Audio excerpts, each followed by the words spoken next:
Hi, I'm Ganel-Lyn, and I am a speaker that works with Onward Productions. So many of you are my friends because I've met you at events. So grateful for the opportunity to share a quick message with the Onward Production page group and for the family that has been created because of the amazing events that have been organized and put on by Onward Productions, whether it's for your youth or for adult gatherings. We are definitely a family. And so I've been praying and pondering about what to share with you today. And I hope that this message answers a common question I get asked. I often get asked, how did I start speaking and writing books? And many of you have maybe similar promptings on your heart to do this kind of mission in your life. But I kind of wanted to tweak this message a little bit, and I titled it Prompting, Prophecy, or Just My Personal Preference. I've shared this story in different venues before, but if you haven't heard it, I hope that it inspires you in some way. I think oftentimes we get promptings or messages on our heart about things that we want to do, and we may argue and wrestle with the Lord because it feels way too big, or we're uncomfortable, or we're not sure we can do it. And then maybe we take a step forward and it doesn't look the way we think. And so we go back and we kind of question, like, was that a prompting that I was supposed to follow, or was it just my personal preference? This happened to me a few years back. I had had a career in magazine production and publishing, done a little TV work, but I'd be a self-proclaimed stay-at-home mom. That really was my primary dream and mission and goal at the time.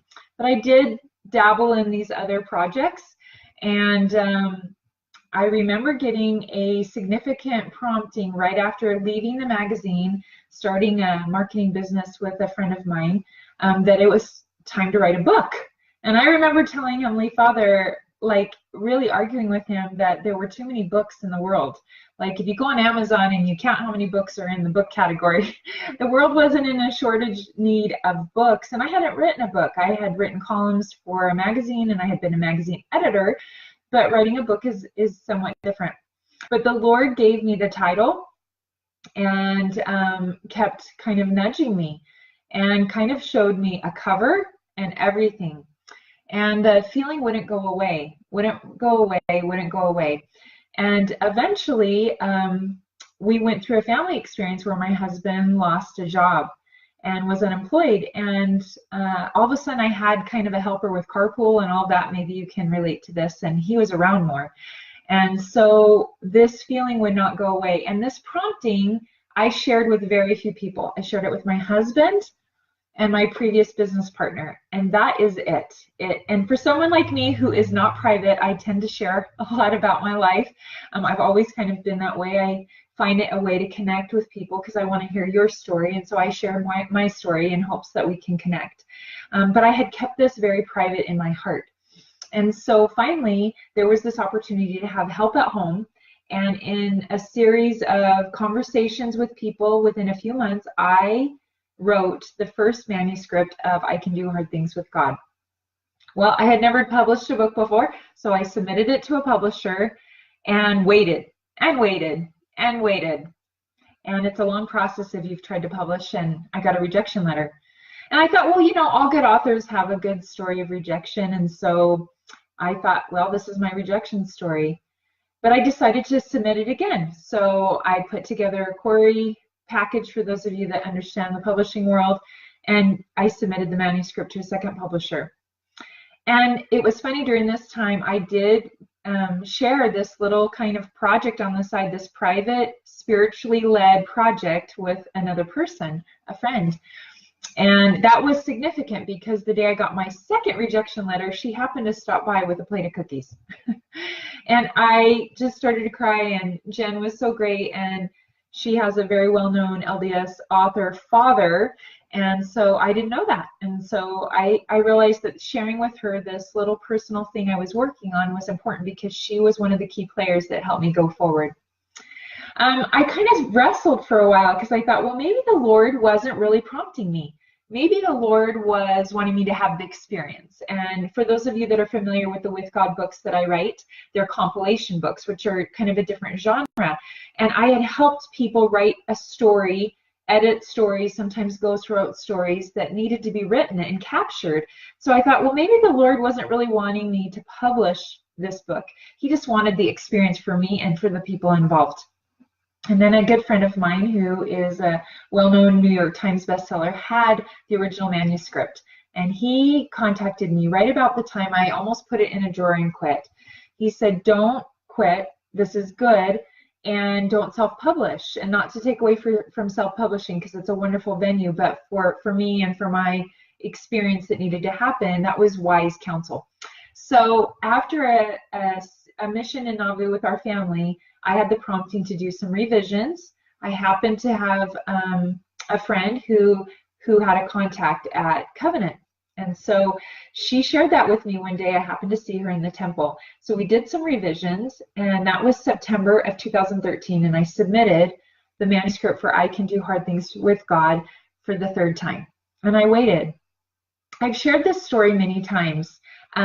Because I feel like it's a significant lesson for me that the Lord puts things on our hearts, gives us promptings to do things, and sometimes they're as big as like Nephi had in building a ship. He had never done it before, and that's how I felt.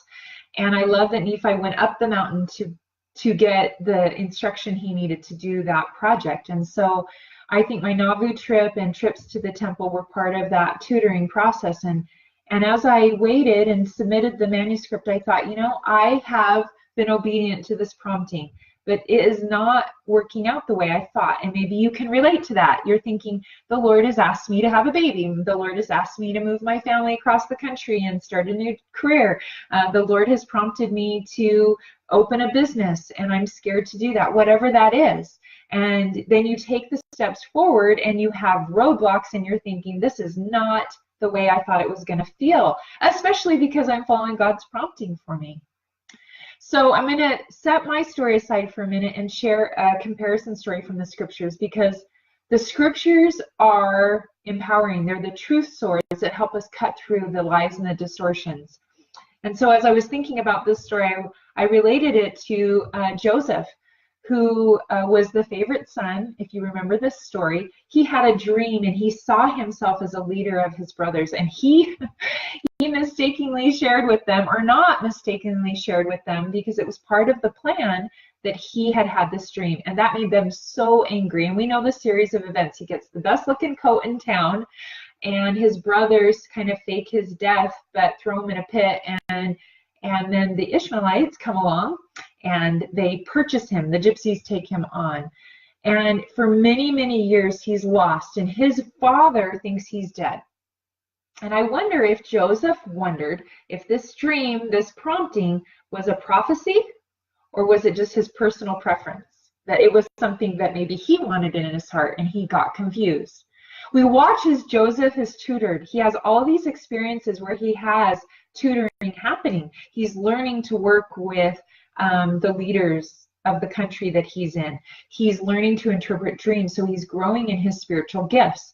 But I wonder at times as he sat in prison if he thought all was lost, that dream on his heart was not going to come to pass. We know the end of the story. It's so beautiful.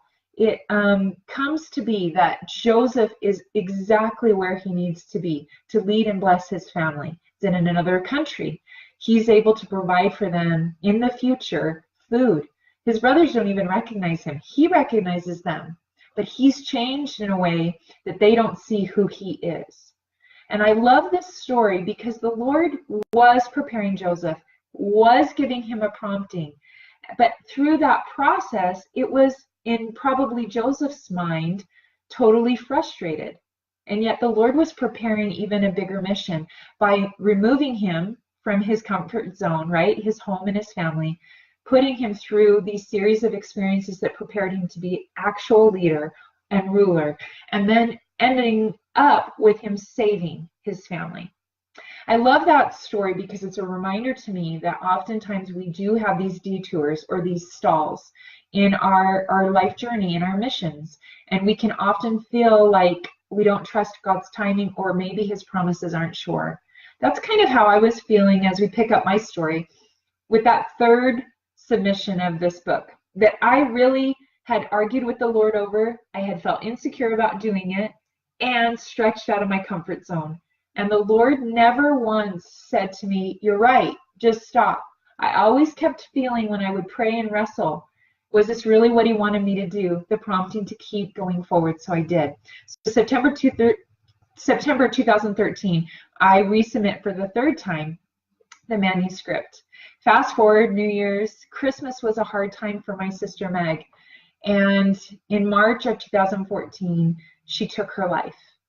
And when we found her, it was, and I've shared this so many times publicly, the biggest grief and devastation I had ever experienced in my life up until that point. I was heartsick, heartbroken. My faith was tired.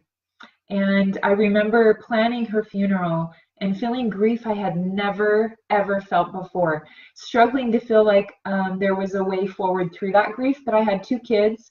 And my sister felt like one of my children. I'm the oldest, and I've shared with a lot of you that I felt like my job on earth was to save and care for her. And about 6 weeks after her passing, I received information and an invitation from Covenant to publish the book I had submitted. What's interesting about that is in the workings of that original manuscript, there had been 2 other suicide stories. And for those that have worked on compilation projects, I really see myself as the mother and caregiver of these stories that I help birth in my books. And for various reasons, both of those previous suicide stories had been pulled out.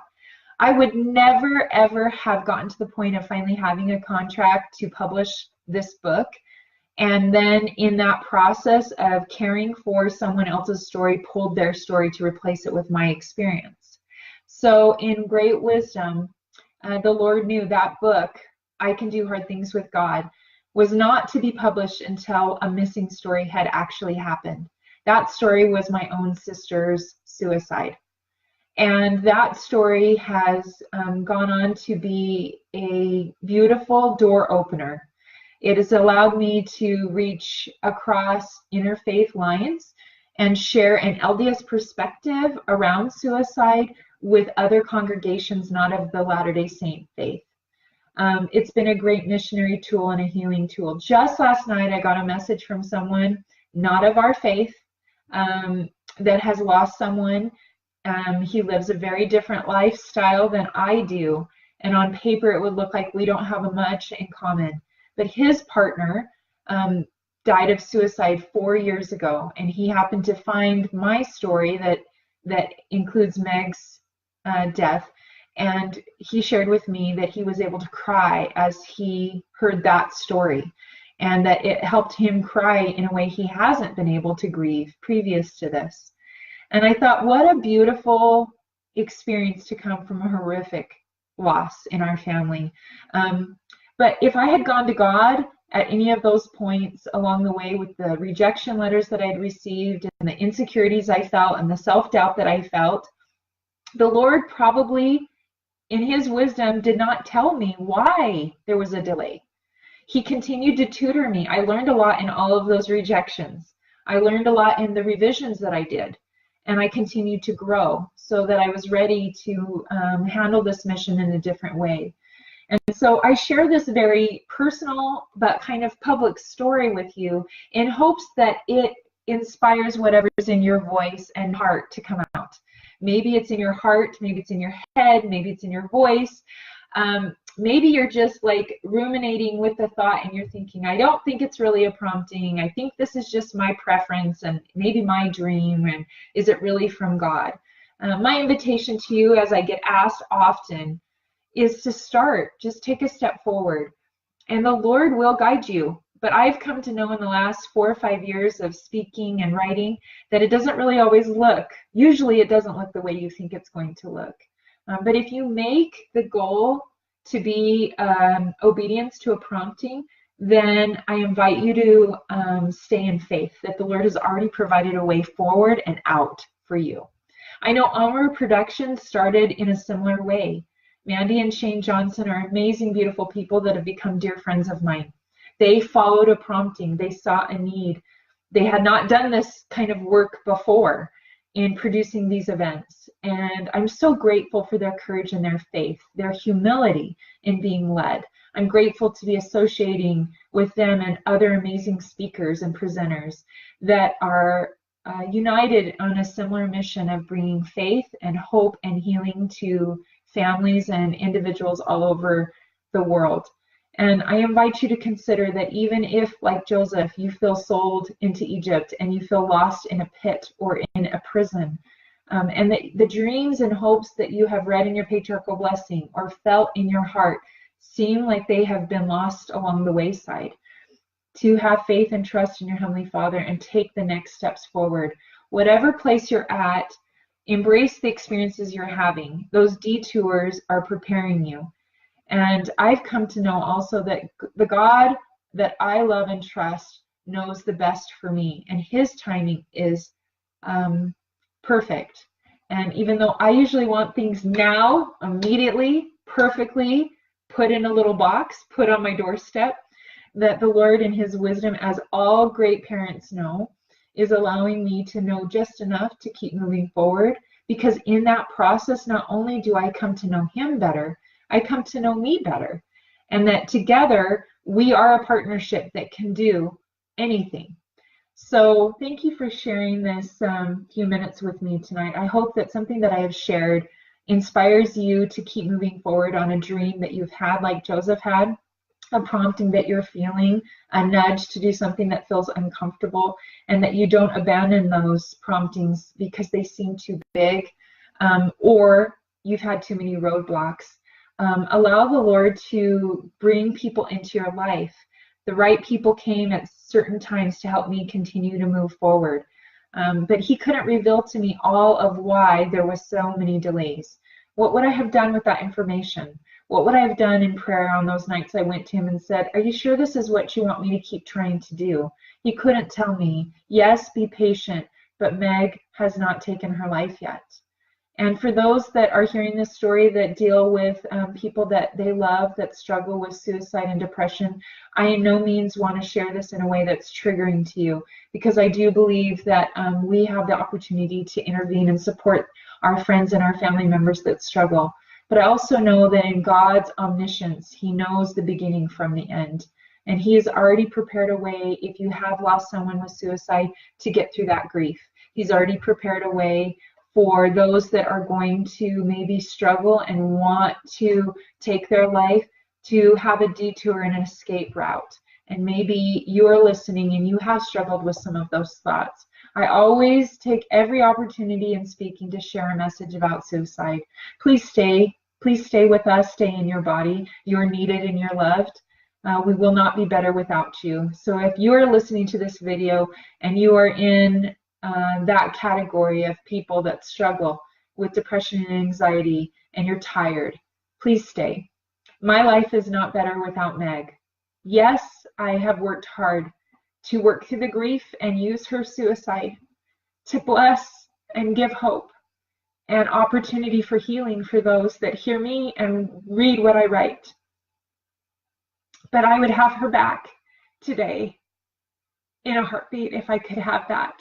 I know she's with me as I do this work. I know that she's cheering me on, and I hope that I'm able to continue to share messages of hope and healing. I'm grateful for Onward Productions. They've allowed that opportunity for me to reach and meet many of you, and I hope that you will continue to move forward in your dreams, trusting in Heavenly Father's timing.